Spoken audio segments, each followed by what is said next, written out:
ఐబొమ్మ రవి అసలు భారతీయుడే కాదు. అదేంటి మన విశాఖ వాళ్ళ నాన్న ఇక్కడే ఉంటాడంటే యెస్. అప్పుడు.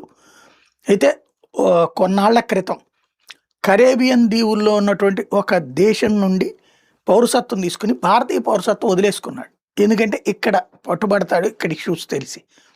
32 బ్యాంక్ అకౌంట్లు ఉన్నాయట అతని పేరు మీద. ప్రస్తుతానికి టోటల్‌గా ఒక 12 కోట్ల వరకు ప్రాపర్టీ ఉంటుంది అతని దగ్గర అని అంచనా. నెలకి 15 లక్షల రూపాయల వరకు సంపాదిస్తున్నాడు సగటున చూస్తే.